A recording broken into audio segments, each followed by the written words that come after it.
All right, this is cause number 23, DCCR 1542, and sir, are you Augusta Simon? Yes, ma'am. And Mr. Simon was previously in court and entered a plea of guilty to the first-degree felony offense of murder. The agreement was for a cap of 40 years in the institutional division of the Texas Department of Corrections. I've received the pre-sentence report. Has everyone had an opportunity to review that report?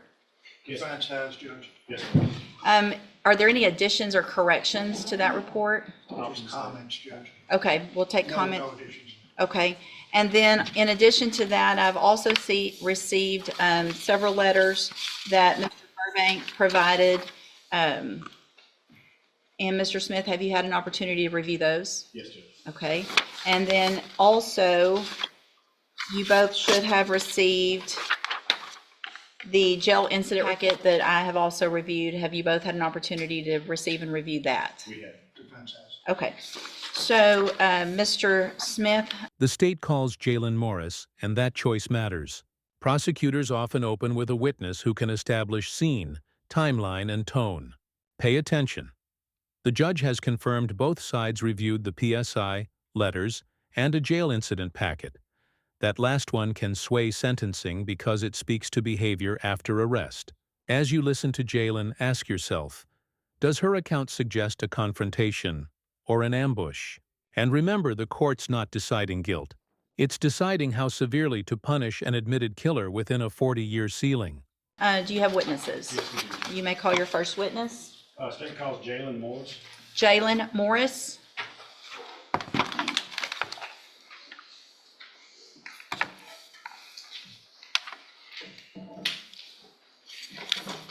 Good morning, ma'am. If you'll raise your right hand, please. Do you swear or affirm the testimony you're going to give in this hearing will be the truth, the whole truth, and nothing but the truth? Thank you. You can have a seat right up here. I don't know what happened.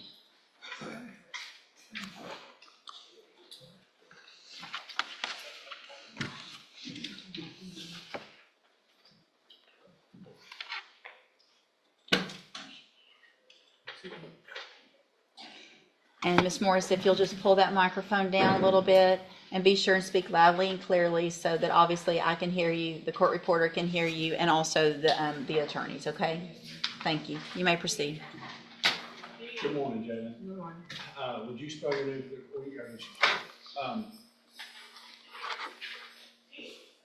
Ms. Morris, do you understand why we're here today? Yes, sir. And this all came from an incident that occurred on the early morning hours of September 9th, 2023 here in Beaumont. Yes, sir. Where were you at? The park on fire. Okay.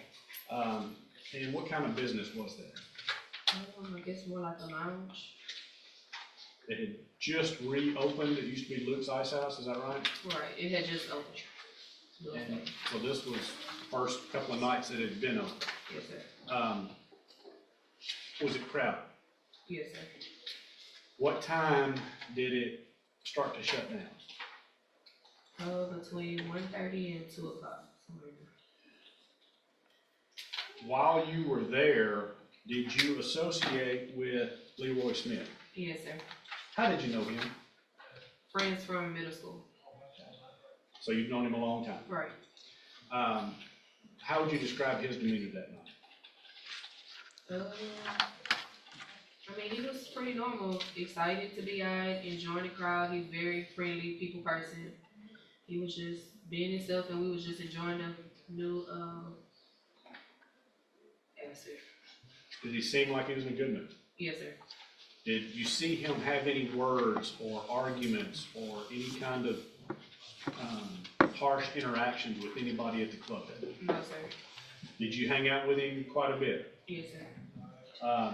When the club closed or when y'all left, did you go out with him? Yes, sir. And which way did y'all exit? How many exits were there? It's only one exit. When we exited, we went to the left. Okay. What is to the left? The parking lot, and there is an alleyway that leads to the parking lot across the street. Okay, so there was parking on right behind the building, but also parking across the street. Right. Did you notice anything unusual when y'all left and went to the left? No, sir. At some point, where were y'all going? He was looking for his ride. Y'all weren't leaving together, y'all just walking out together. Right.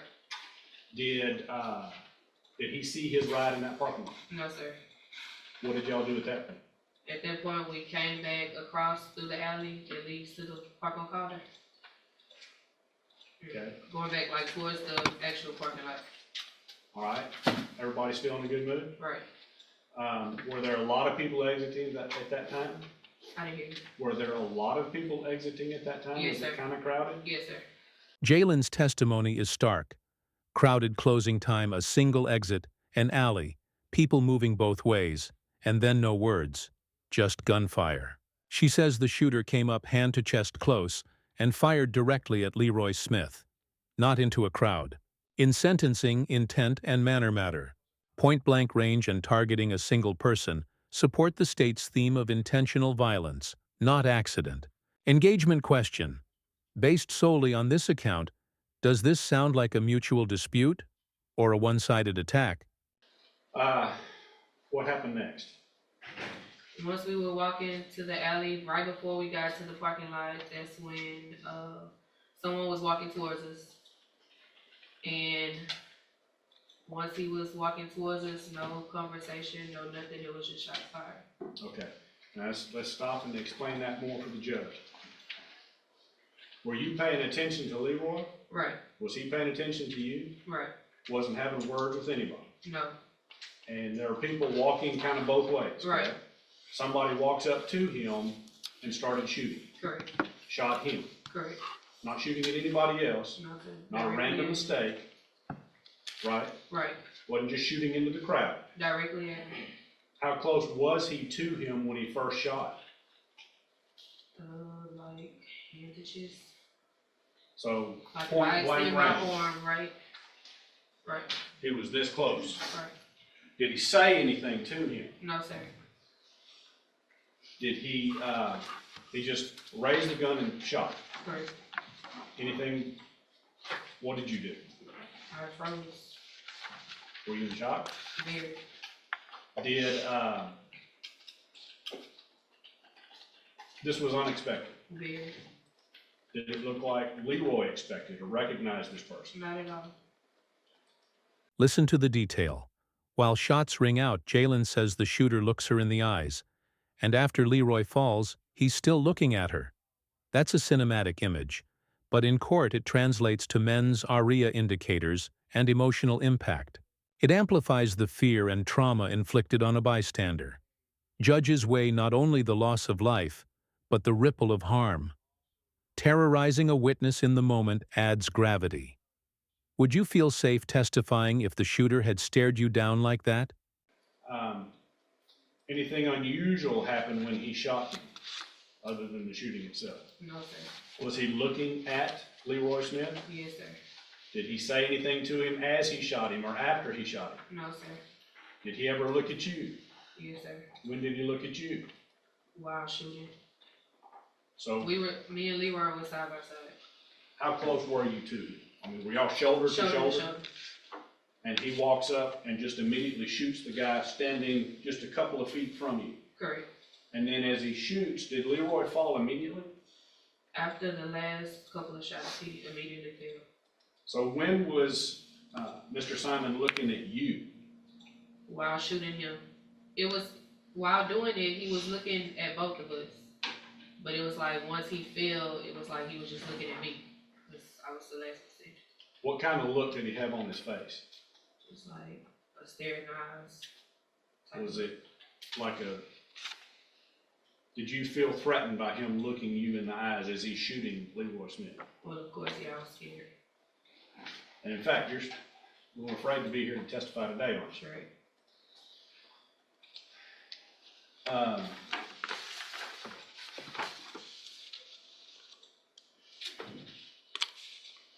After he shot Mr. Smith, what did he do? Took off running. Which direction? Towards the parking lot area. That's inside the park on Carter parking lot. So he ran, y'all were coming from that direction, Right, so so he he turned shoots around and ran. and then ran. What did you do? After that, I ran inside to notify somebody, and by that time, that's when the police were walking up to the area.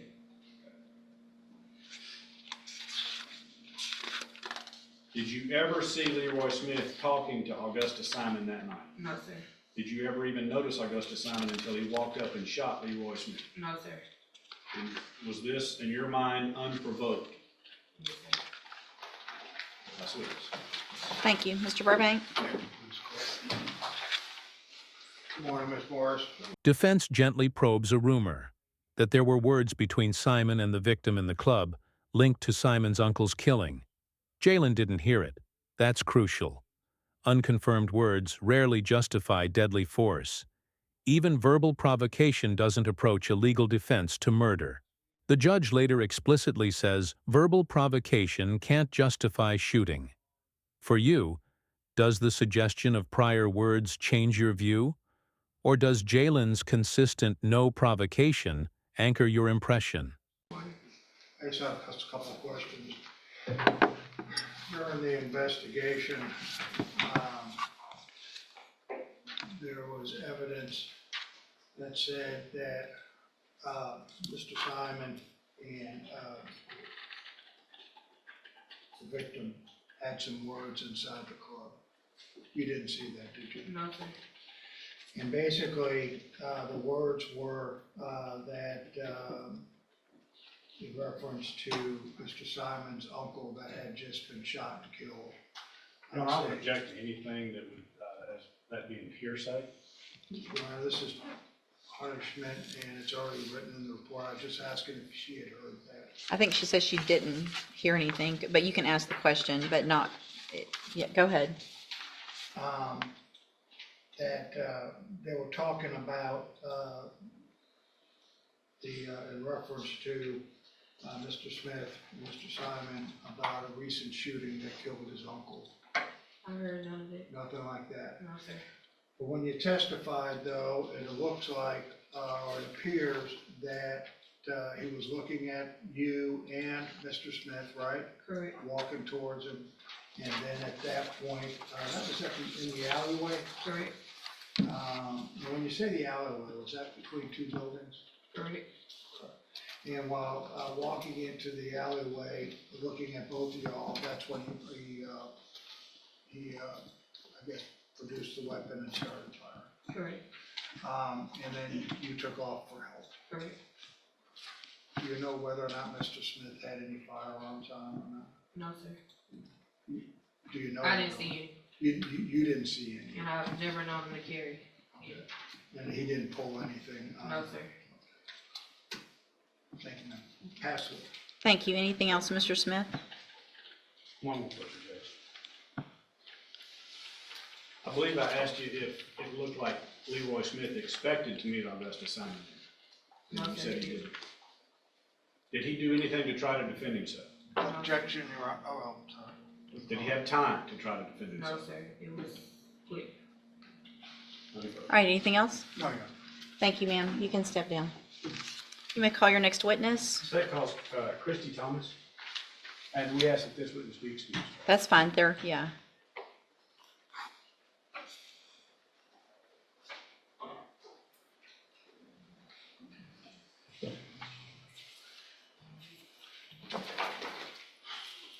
Good morning, ma'am. Would you please raise your right hand? Do you swear or affirm the testimony you're going to give in this hearing will be the truth, the whole truth, and nothing but the truth? Thank you. You can have a seat. And Ms. Thomas, if you'll just be sure and speak loudly and clearly into that microphone so we can all hear you, okay? Thank you. You may proceed. Good morning. Would you state your name and spell it for the court, My please? name is Christy Thomas, K-R-I-S-T-Y, Thomas. Christy Thomas, Leroy's mother, paints a picture. Gentle soul, avoids fights, 6 children, a pressure washing business, in school for engineering, and only 30 years old.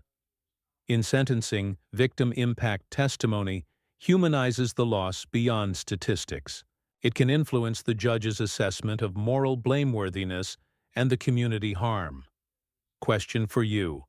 When you hear about a parent getting a daily call from their son, does that sharpen how you weigh punishment versus rehabilitation? C-H-O-M-A-S. And you were the mother of Leroy Smith, is that correct? That's correct, I am. Yes, ma'am, you are. Would you describe to the court Leroy's personality? To know him is to love him. He was a good kid growing up. We was both kids. I had Leroy when I was 13. He was a good father, good friend, good brother. He's my oldest child, my firstborn. He was the type of person that even if you was to have any kind of conflict with him to fight, he would walk away from the fight. He would resolve the fight with no fight. That's not who he was. He was loving. He was kind. He was a good all-around person. Was he a gentle soul? He was a gentle soul. Who wasn't combative? He didn't fight, didn't fist fight, He didn't fist argue? fight, he might have argued, you know, but we're not all perfect. I mean, he probably would have argued with you, but he would have never started a conflict. It might have been an argument over something y'all might disagree with, but it would have never been a fight behind the argument. You couldn't see him putting hands on somebody No. for just what they said. No. That's not a record that say he's even fought, you know, he hasn't. He doesn't have fights. He doesn't physically have altercations like that. You know, he would walk away from an altercation before he would fight somebody. What was his family life like at the time that he passed? He's the father of 6 children. He was in school and he worked. He had his own little business, a small business, a pressure washing business. So his family life was home with his kids and his children and out with his friends. You know, that's it. And he was 29 years old? No, my son was 30. He was 30. He was on his way to be 31. Did he do everything he could to provide for his kids and take care of them? He did. And he worked at pressure washing. So Yes, and he worked in the plant too because he was going to school to be an engineer where was he going to school at? at Lamar.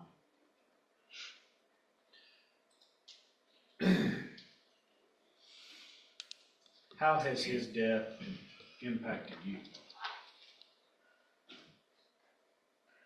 I'm tormented. That was my son, my firstborn child. I have to hold everything together with even grief. Grief never go away. Grief only get lighter. It's heavy. But my children took it very hard. That was their big brother. His children, I have them all the time. They suffer even with nightmares, about their dad being gone. They don't understand. It's not easy when you lose a child. It's very hard. Grief never goes away. It only gets lighter. The court isn't measuring pain with a ruler, but these words frame irreparable harm. Children with nightmares, a family carrying daily loss. In Texas sentencing, judges consider nature of the offense, character of the offender, and impact on victims. This testimony squarely supports a high-end sentence under the cap. Would a lesser term feel like it acknowledges this magnitude or minimize it? He wasn't ready. He loved life. I just feel like his life was cut so short for no reason. He loved life. I can't even see him in agreement with the fact that he's gone, we can't help it. When we gone, we gone. But I just know that he wanted to live. He didn't want to die. And that's what hurt the most, that he wanted to raise his children. He wanted to be a good father. He was a good son, too. He called me every day and asked me how I was doing. We had a really good relationship. He was very humble. A humble person, period. And a forgiving person, too. That's what Mr. Thank you. Any questions? Ms. Thomas, I'm sorry for your loss. No questions, Judge. Thank you, Mr. Burbank. Thank you, ma'am. You can step down. State calls Gator Smith.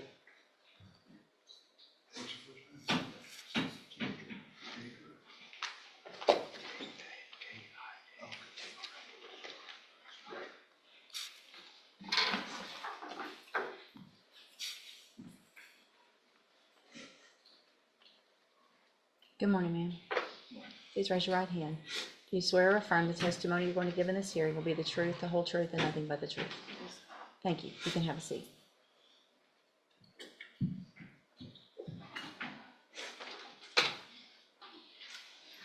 Go ahead. And just make sure you try to speak loud and clear into that microphone. Good morning. Would you state your name and spell it for the court, please? Kiara Smith, Kiabra Smith, that's not Smith. And Leroy's sister, an officer for the state of Texas, underscores family stability, work ethic, and future plans. The subtext: the victim wasn't courting danger, he was building a life. For the court, this reinforces that the homicide didn't remove a menace. It erased a contributor, a father of 6. Prosecutors often highlight this to counter any narrative that blurs lines between victim and offender. Engagement. How should a judge weigh who the victim was when determining years behind bars? how are you related to Leroy Smith? That's my big brother. How was your relationship with him? Everything. That was my big brother. I watched him do everything first. I watched him graduate first. I watched him go to college. I watched him do everything first. So that was my motivation. Did he give you a good example Yes, of the he way did. he lived his life? Yes, he did. Did you try to emulate the things that he did? Yes. How has this affected you and your family? It has affected us mentally, spiritually, and emotionally. He is not here. My brother is not gonna come back. And at the end of the day, when you're going through something like this, it's not a time limit. We grieve every single day. It don't matter how long ago it feel like it just happened to somebody else. It still like it just happened to us. And when you grow up with somebody every day in your life, you know, like a sibling relationship, that's one of the most greatest relationships. Our parents kind of joined us a little too late, you know, but when you grow up with somebody every single day in your life, and they just took it, it's not right. So yes, it has a tremendous impact on us. And I'm an officer for the state of Texas too. And my brother, he wasn't there to be able to watch me walk across that state to become a sergeant for the state of Texas. You know what I'm saying? But at the end of the day, what's done is done.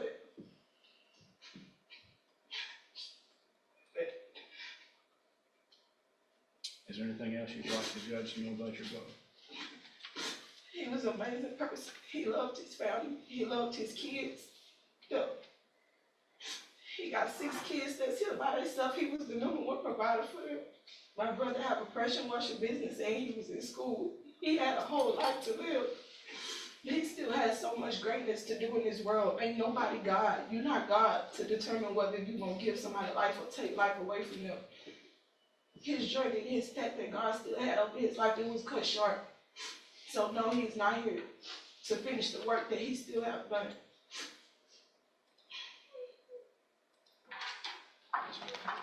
Thank you. Mr. Burbank, anything of this witness?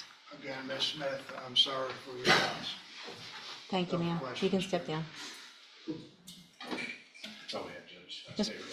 Thank you. Any witnesses, Mr. Burbank? I call Mr. Simon. Mr. Simon?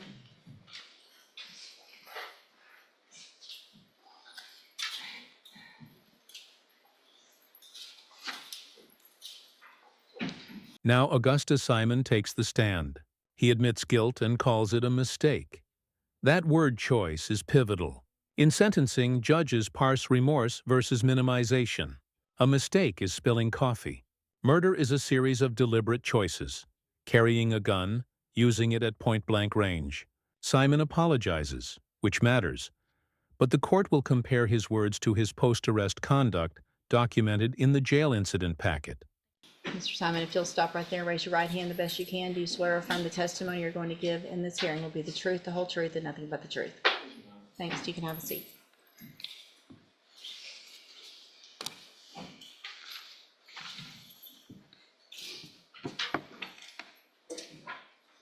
Mr. Simon, be sure and speak loudly and clearly into that microphone so everybody can hear you. Go ahead. The police report for the record again, could you state your name? Augustus Simon. And make sure you speak up, Augusta, okay? Justin, you were present or you pled guilty to this offense, is that correct? Yes, sir. You accepted responsibility Yes, sir. and didn't put the state to a trial, correct? No, sir. I mean, yeah. During your interview, you used words like it was a mistake, that you shouldn't have done what you did. Can you explain what you mean by that it was a mistake? I took actions and I just made a mistake, and I do apologize to the family for what I did. And I wish things would have turned out different. I do sincerely apologize. Well, you had a gun, right? Yes, sir. You had been drinking, as reported in your PSI report, and also smoking marijuana. Think it was the best decision that you made in order to carry a firearm when you were partying? It's the worst decision I ever made. You realized what your actions did in reference to what happened to Mr. Smith's family. 6 kids, a loving family, sister, her mom. What do you have to say to them? I just really want y'all to know that I apologize. I really do apologize. Y'all might not feel that I'm coming from a place from a heart and I'm sincere, but I really do apologize. I made a mistake. And I asked for y'all forgiveness. I've asked the Lord for forgiveness. I just want y'all to forgive me as well. One of the things too, kind of shift. The record shows write-ups for fighting and disrespect. Plus, Simon reports an anger issue and medication to help control my anger. 2 takeaways. 1. Institutional behavior is a live window into impulse control. Repeated defiance can push a judge toward the maximum within the cap. 2. Acknowledging treatment needs can support rehabilitation, but only if behavior aligns. Question: do his explanations sound like insight or excuse? Dear Augusta, is that though this is a cap, and we would ask for some consideration included in the PSI report, which will probably be addressed, you've been written up at the Jefferson County Jail for violations, right? Yes, sir. Fighting, disrespect to the guards, Yes, sir. and where you were you mainly in the same dorm there? Most of the time. And how many people usually were in a dorm? It's about 50 of us. Okay. Things not always good? There's no way to tell what's gonna happen the day when you wake up. And how long have you been incarcerated, or how long have you been staying there before today? Almost 2 years. So you've been in there for 2 years, and things could get rough. All the time. Why would you take it out on, well, let me ask you this, you had some fights with inmates. Yes, sir. Did you ever have any fights with any of the guards? No, sir. What I also read was that you wouldn't listen to the guards in reference to if they were doing inspections or told you not to go to the commissary or put your clothes on or the bunks and stuff like that. Why didn't you listen to the guards? So sometimes I got a lot weighing on me, like with the choices that I made in my life, and so it's some days I just wake up and I just don't be in the mood to deal with nobody. Well, you know you've got to wake up for the rest of your life every morning, right? Yes, sir. And you realize you got to deal with people, right? Yes, As sir. a matter of fact, probably after today, you're probably going to deal with them up in Huntsville, a whole different world, correct? Yes, sir. One of the things that I saw in there was a thing in reference to the write-ups was about prescriptions. What type of prescription medications were you taking? I take a Risperdal and Zoloft. Okay, do you know what they're for? It's for to help me control my anger. So you had an anger problem. When did you realize that you had that? When were you diagnosed with that? like a couple months after I was incarcerated. Were you ever under any medications while you were in the free world before this happened? No, sir. You think you had an anger issue before this incident? Yes, sir. How far did you get in school? I graduated. You graduated from high school? Yes, sir. Did you work? Yes, sir. You have any kids? I have one. How old? He's about to be 2 in February. How? He's about to be 2 in February. 2 in February. Well, you heard that Mr. Smith has 6 children. Yes, sir. You have an opportunity, maybe once you do your time, that your child may see you. What do you think if your child wasn't able to see you because someone had shot him dead? How would you? That would hurt. Do you think that it would affect your children or your child? Yes, sir. So you realize what you did. Yes, sir. You realize that it isn't. You're being nice by saying it's a mistake, right? Yes, sir.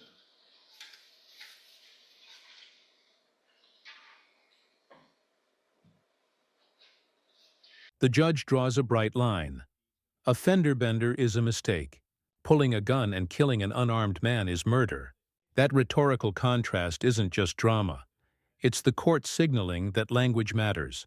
Call something a mistake, and you risk diminishing agency. The judge's push, what should happen if someone did that to your son? Tests Simon's moral calibration. Notice Simon can't name a number. That hesitation doesn't help him. Your Honor, I'd ask the court to take judicial notice of the letters that we provided from the family, and I pass the witness. Thank you. Mr. Smith?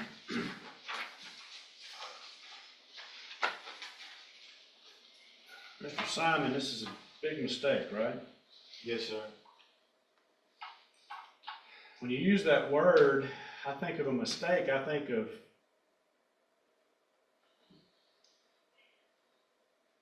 I went to get a haircut, and I parked, and there was a brick planter, and I parked outside of this planter, and there was a car parked up there, and they went to back out, and I thought, surely they'll see my truck. It's tall, it's way over what they're gonna be able to, they can't miss it. 17-year-old kid backs out of that spot directly into my truck.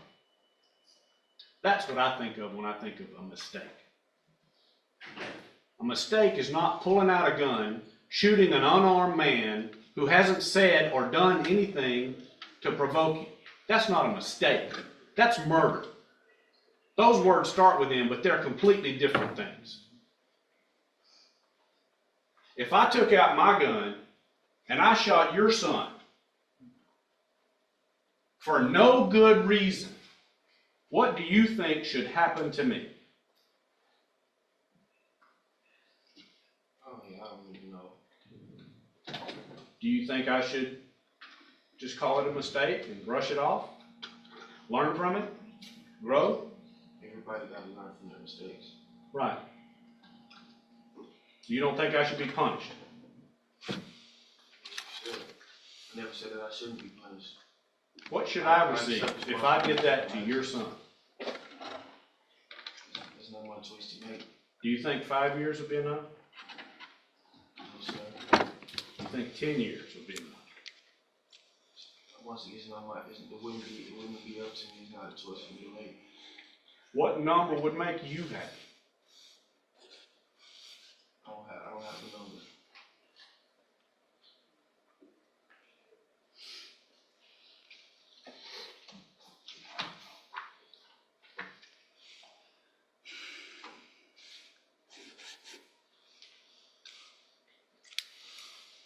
You don't have much respect for the guards at the jail, do you? I do respect them. Do you? Yes, I do. When they tell you to get out of your bunk so they can search it, and you tell them, I'm too comfortable to move, I'll search my bunk for you. Is that you just being convenient? Is that you being helpful? No, sir. No, no, it's not.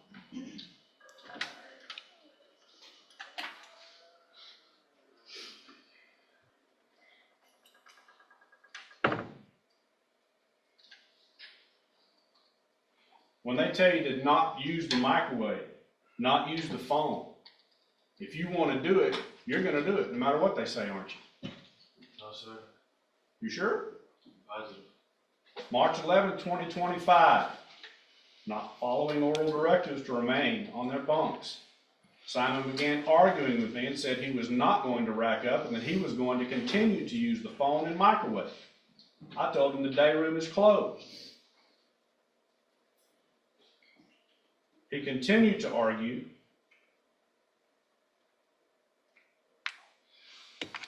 So I told him he was going to continue to being disruptive, then he was going to have to get out of the dorm. He said to send him out. You don't care if you get written up. You don't care if you follow the directives. You're going to do what you want to do, aren't you? I asked to get sent out because it was a problem in the dorm that didn't have nothing to do with me. Two other people was getting into it and they tried to punch the whole dorm for a single person. That's why I asked to be removed from the dorm. Okay. What about when you want to go to commissary and they don't want you in the commissary for being disruptive? It was no good reason for them not to send me to commissary. Bitch, I'm not going nowhere until you send me outside or call the lieutenant. This dumbass bitch stopped me from going to commissary. I don't remember those comments. Well, the guard did because they wrote it down in your report. They can write anything down in the report. Right. So they're making this up. You didn't say that. I don't remember. I don't even know what incident. I don't even know what you're talking about. February 26, 2025.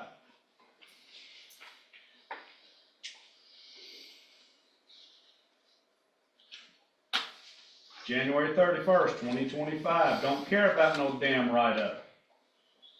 I don't care. Walked out of the dorm. You're going to do what you want to do. You don't have any respect for authority or property or hurting other people at all, do you? I do. Then why does your conduct disagree with that?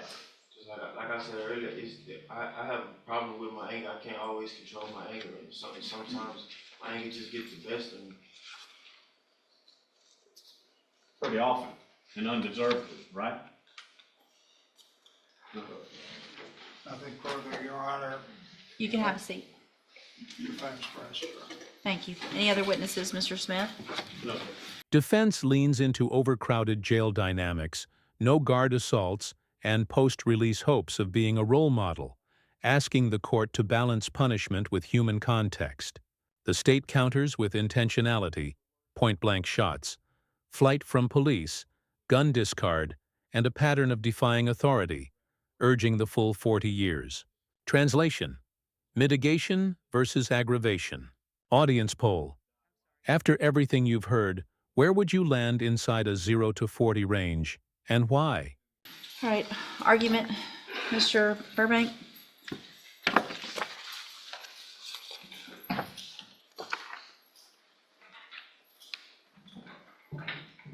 Your Honor, as this court is well aware, because we've been in this ballgame for a long time, there's a hard and sometimes you can never put a price on a life taken. During the investigation, there was an indication that there were words said between the two individuals, but that it probably shouldn't have been taken as far as it did. I feel generally, and just as Augusta does, realizes after the fact of what his actions did in reference to taking the life that probably should have been resolved if it was a conflict between the two gentlemen a different way instead of a firearm. We realize what 40 years is, and on the big scheme of things, and in reference to what's been happening in our society. I would make one comment, Your Honor, in reference to the Jefferson County write-ups in jail. I would ask the court to take into consideration, and I would agree, that people that are in custody must obey their supervisors and must obey their rules. But also, Your Honor, I know is well aware of the overcrowdedness in the jail, and when you put 50 or 60 people in one room, under circumstances that range anywhere from murder on down, Sometimes those individuals' intentions and everything get the better, especially when authority tries to come in. Last week, I was in a murder trial, and there was a guard that came out and testified and was physically assaulted in there by an individual I represented. I would ask the court to take notice that there is no physical altercation in reference to that guard, and thankfully there was not.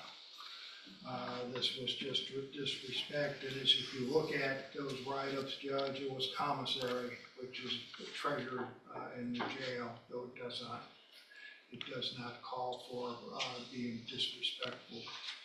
But I would also point out to the court that it is a different world in which those people in jail, especially if they're incarcerated for a year, 2 years, 3 years, and up to 4 years in jail, being caged up in one facility waiting for their time in court.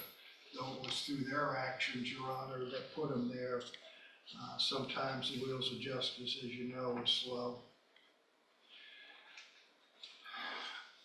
From the very beginning, and as you read into the PSI report, and especially in reference to the recommendations, which I believe is on the last page, which is page 4, in which I was not present for the report, Your Honor. Said that during the interview, he said it was a mistake and noted and sought forgiveness, indicating repentance.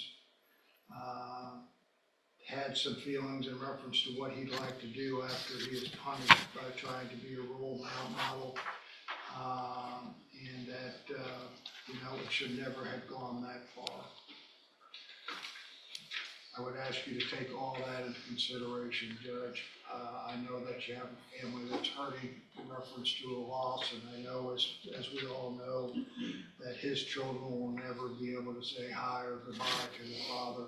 He has a child, and maybe someday after this is over with, he can put those words into, I hope, he will put those words to good use and try to get, repent or do something productive with his life. Thank you, Your Honor. Thank you, Mr. Burbank. Mr. Smith?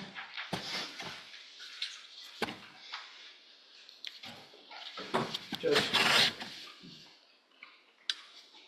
you know just as well as the rest of us that verbal provocation, no matter what was said, could not rise to the point of pulling out a gun and taking somebody's life. He is not the judge, the jury, or the executioner. He was that night, but only because he has a lack for authority and impulse control problem. He's going to do what he wants to do, and I think that's been shown clearly by the history that has been recorded at the jail. He does what he wants when he wants. He doesn't respect authority. He's going to say what he says here in court because he knows everything's hanging on his words, but his actions speak so much louder than the words here in this court. He took the life of a good man who was a gentle soul, who had children that he was working to provide for. We feel like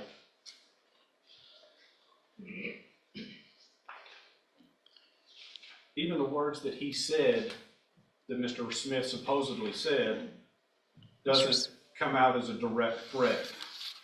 Said that Mr. Simon said that he would die like his uncle, or he might die like his uncle, who was apparently shot. That might have been in the context of, if you don't change your ways, if you don't grow up, you're going to die just like him. He was obviously carrying a gun that night. He chose to make a terrible decision, not a mistake. It was an intentional act to pull out that gun at point blank range and shoot several times to end his life, while he looks into the eyes of Jalen Morris, who was standing right next to him. The next thing he does is he gets into a car, gets into a high-speed chase from the police. He jumps out of the car. He throws the gun, trying to get everything away from him, and then runs from the police until he's tackled. That, his actions speak so much louder than words. We ask that you sentence him to 40 years in the institutional division of the Texas Department of Corrections. Thank you, Mr. Smith. The judge's theme crystallizes. Lack of respect for rules, authority, and human life is unacceptable. She calls out a wider problem, guns plus nightlife disputes turning into the Wild West, and ties Simon's jail behavior to ongoing impulse control concerns. This is classic sentencing reasoning. Specific deterrence, this defendant, and general deterrence, message to the community. When a judge says 40 years is probably not enough, you know where this is headed. Mr. Simon, first I want to thank all of you for being here from Mr. Smith's family. Mr. Simon, Mr. Burbank has done an excellent job for you because 40 years is probably not enough. But I understand why people make decisions, and I understand why this has been offered, and it saved people from going to trial. And I appreciate that you did that, and I'm sure they do somewhat. But any kudos you get for not going to trial, you got for that 40-year deal. Your lack of respect for any rules, for any authority, and for human life is just unacceptable. All the kids running around thinking carrying guns and just shooting is the way to resolve anything is unacceptable. It's crazy. It's like the Wild West out there. I'm going to carry a gun. I'm going to go to a bar. I get in a beef with somebody. Let's just kill them. Let's just shoot up the whole place. I mean, it's crazy. And if you were really sorry and you really want to be a role model, then I would not have 12 pages of this nonsense of what you've been doing in our jail. And I know you've probably heard from the other ones that are coming back from court how upset I'm getting over this, because these people are just going and trying to do their job. They go to work every day and they have to deal with the stupid crap that y'all are giving them. The names, the disrespect, that I don't have to do anything.